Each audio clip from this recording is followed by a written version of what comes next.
Damhin ang pagpapala ng Panginoon. Umawit ng mga papuri at pasasalamat. Ito ang unang salmo sa 702 DZS, Radio TV, Agapay ng Sambayanan.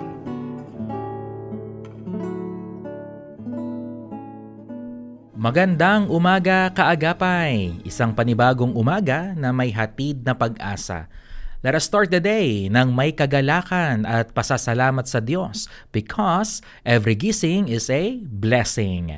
Ito po ang programang Unang Salmo. Ako po si Arwel Mendoza. Kaagapay, when was the last time you failed? Kailan ka huling nabigo?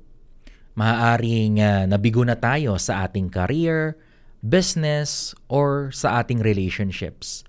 Pero ang good news, despite the failures, tanging Diyos lamang ang makakapagpanumbalik o makakapag-restore sa atin. Kailangan po nating lumapit kay Jesus kapag tayo po ay nabibigo. Kung usapang kabiguan lang, game dyan si Apostol Pedro. Kasi kahit siya ay disciple na ni Jesus, hindi siya naging exempted sa failure. Basahin po natin ang John chapter 21 verse 17. John chapter 21 verse 17. Sinabi niya sa kanya sa ikatlong pagkakataon, Simon, anak ni Juan, minamahal mo ba ako? Nalungkot si Pedro sapagkat 3 ulit nang sinabi sa kanya, minamahal mo ba ako? At sinabi niya sa kanya, Panginoon, nalalaman mo ang lahat ng mga bagay. Nalalaman mo na minamahal kita. Sinabi sa kanya ni Jesus, pakainin mo ang aking mga tupa. Si Apostle Peter ay nasa kanyang kabataan pa noong unang tawagin siya ni Jesus bilang kanyang tagasunod. Narinig niya ang tungkol kay Jesus at nakaranas ng isang himala nang sila ay makapaglambat ng napakaraming isda. Siya ay tumugon ng may pagkamangha at paggalang at nakita niya ang kanyang sarili bilang isang taong makasalanan. Patuloy na masasaksihan ni Pedro ang marami pang mga himala sa pagsunod niya kay Jesus. Ngunit kahit na naranasan na niya ang lahat ng yon, nabigo pa rin ni Pedro ang Panginoon. Ipinagkaila niya o dininay niya si Jesus. Tayo rin. Madalas po nating dinideny si Jesus kapag tayo po ay nagsisinungaling at nanloloko. Siya nga po ay ating binibigo. Sometimes, we run back to our old ways when we fail. Hinahayaan natin ang ating sarili na lamunin ng kasalanan. Gayunpaman, inaabot tayo ng Diyos kapag nabigo tayo sa ating buhay. God reaches out to us when we fail. We may like that Jesus reaches out to us and reminds us of who He is and His ways. Pero ayaw natin yung idea na si Lord din ay nire-rebuke tayo kapag may kasalanan. When you only receive encouragement and no rebuke to let you know what you have done wrong or where you must improve, that is not love at all. Yes, hindi po totoong pag-ibig yun. Kaya naman, sinaway ni Jesus si Peter. Kung babalikan po natin yung binasa nating passage, 3 beses tinanong ni Jesus si Apostle Peter kung siya ay mahal nito. At sumagot siya na mahal niya ang Panginoon. Ngunit, nalungkot si Pedro na tinanong siya ni Jesus ng 3 beses. Ito rin kasi yung parehong bilang ng beses na itinanggi ni Peter si Jesus. Sinasaway tayo ng Panginoon dahil mahal niya tayo. And that's a fact. Ngunit, bahagi po ng pagsaway ng Diyos ay ang kanyang pagdidisiplina. May mga kahihinatnan o consequences ang ating kasalanan.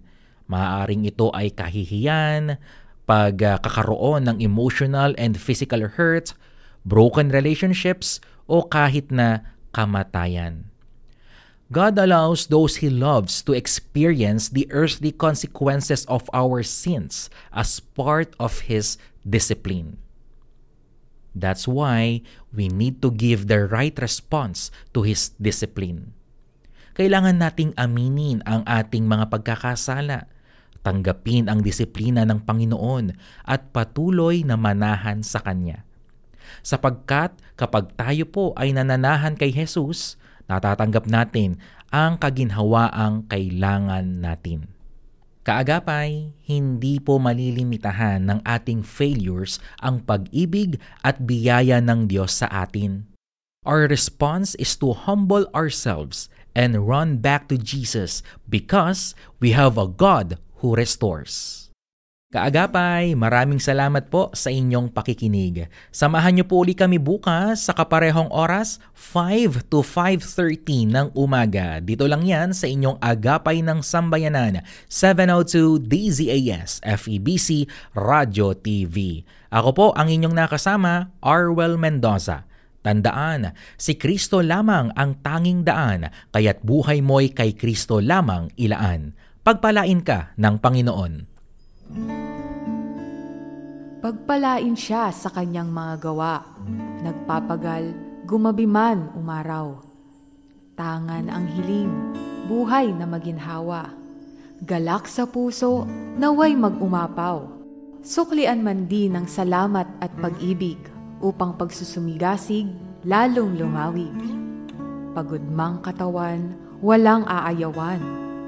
Laanan pa ng ibayong kalakasan. Siya nahirati sa pagpupunyagi, gawaran nawa ng 1,100 ngiti. Pagpalain nawa, gawa ng mga kamay, tanging hangad ay maalwang buhay. Nag-aabang ang bagong araw, sa katapatan mong kailan may di bumibitaw.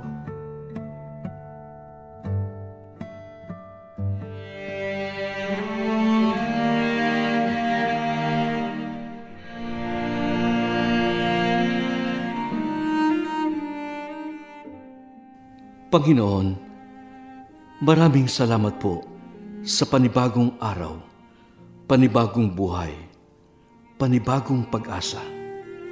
Sa aking paglalakbay, kayo po ang siyang gumabay. Sa paghawak ko ng aking manibela, ikaw ang siyang maging direksyon. Sa bawat tutunguhin, sa bawat paroroonan, ligtas na biyahe ang aking hiling. Pagpalain nawa ang aking mga kamay upang maihatid ng maayos ang bawat mga sakay. Bigyan po ninyo ako ng matuwid na pananaw at mahabang pasensya sa mga kakaharaping pagsubok sa lansangan. Paghariin po ninyo ang pusong mapagpakumbaba at malawak na pangunawa sa kapwa. Dalangin ko po na sa maliit kong pamamaraan ay maging pagpapala ang aking sasakyan. Sa inyong mga kamay, isinasaalang-alang ko ang kaligtasan ng aking patutunguhan.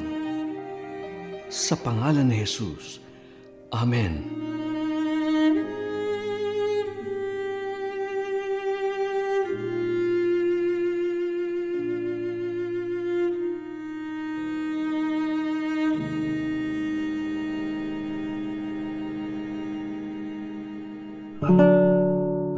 Iyong napakinggan ang unang salmo sa 702 DZAS, Radyo TV, Agapay ng Sambayanan.